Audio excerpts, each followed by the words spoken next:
Polyfamily Episode 1 and 2. Rule number 1, break all the rules. Ah, yes, the utopia of plural love, where four people come together, blend lives, blend children, blend finances, and somehow forget to blend egos. Welcome to Polyfamily, the show that boldly asks, what happens when you throw away the rule book, but still pretend you're following it? Let's meet the parents. All of them. So here's our cast of characters. Alicia and Tyler, married for 11 years, already had 2 school-age kids, and were out here just trying to function. Then they entered the quad and welcomed a third baby into the mix. Then there's Sean and Taya, married for 6 years, no kids at the start, and according to them, struggling to get pregnant before joining the quad. Now that's interesting. You're gonna learn today. Because shortly after becoming a foursome, bam, Taya gets pregnant twice. That's not just a baby boom, that's a fertility plot twist. And this might help explain Sean's sensitive reaction later on. If he saw Tyler as the one who could give Taya the family he couldn't, then suddenly this shared parenting thing starts to look a whole lot more like emotional outsourcing, or as I like to call it, using your wife's boyfriend to finish your baby registry. Emotional damage. Power struggle, table for 2 dads. Episode 1 gives us the first crack in the foundation. Tyler, coming home from work, wants to talk to his oldest kid, the one he biologically and emotionally raised before the whole quad nonsense. But before he can say, hey, buddy, Sean swoops in like the fun sheriff of Disciplineville. He reminds Tyler the kid is on punishment and that the conversation is over. Yikes! Hold up. Wait a minute. Nothing screams shared parenting like being banned from parenting your own kid. Let's be honest. This wasn't co-parenting. This was a good old-fashioned power move, and Tyler felt it. So he does the adult thing. He tries to talk it out, but Sean basically says, bro, I've been dealing with these kids all day, so your little 10-minute dad chat can wait. What? Bro, what are you talking about, man? No. See, that we have to call in the translator. What's that translation? What's the translator say? When I go to Google Translate, it says, I'm in charge now. That's what he's actually saying.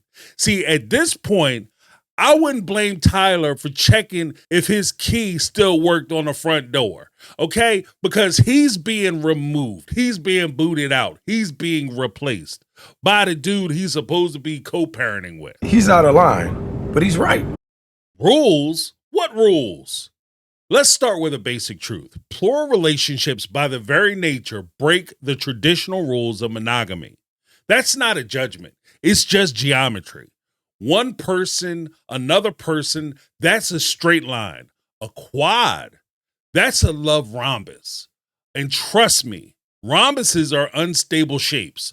The more people you add, the more your relationship depends on 2 things, trust and order. Those 2 little concepts that crumble under passive aggression and power struggles? Yeah, it's easy to do. Don't worry about it. Just take your hands off the wheel.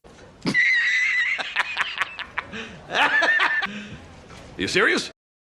Baby daddy drama plot twist edition. Just when you think the tension can't get any weirder. Episode 2 said, hold my DNA test. After Taya gives birth to her second child, the group gets an update from the pediatrician. Height, weight, blood type, nothing spicy, right? No. Wrong. Tyler sends the info to the quad's group chat like a responsible co-parent. But then Sean, in a plot twist no one wanted, announces, I guess we know who the father is. Apparently, blood type blew the paternity mystery wide open. And spoiler alert, it's Tyler, okay? And Sean got the big sad face. Poor Sean. Shooting blanks. What did he say? Now, this is awkward for a few reasons.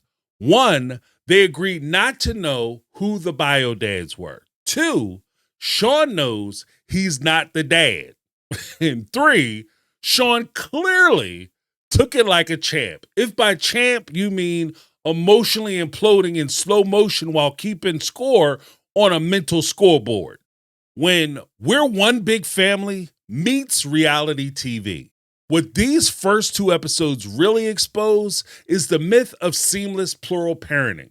It's one thing to say you're equals. It's another thing when you start checking whose voice matters more, whose kid gets the bedtime story, and who gets emotionally shut out. Let's be real. These folks didn't sign up for a relationship. They signed up for a social experiment. And based on episodes 1 and 2, let's just say the hypothesis is being tested hard. All for one or one for control? This whole we're one big happy family image starts to fall apart when you realize some people are clearly struggling with how unequal it all feels beneath the surface.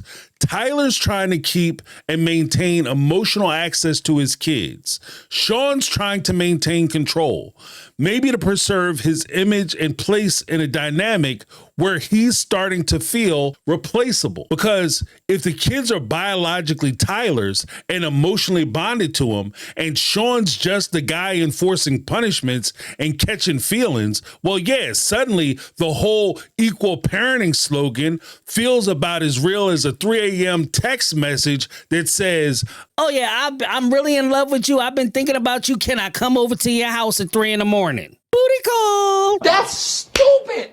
Use your common sense. more love, more problems. So far, Polyfamily has proven one thing.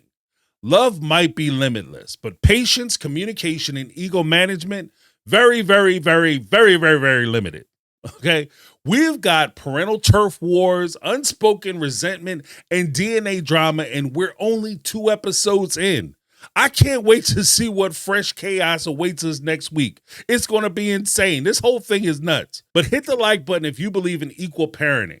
And hit the subscribe button if you've ever been emotionally ambushed in a group text. Until next time, keep your love rhombus symmetrical, or at least consensual. That's my take. I'm James. This has been my take on reality, and I'm out. 'Cause I've been living life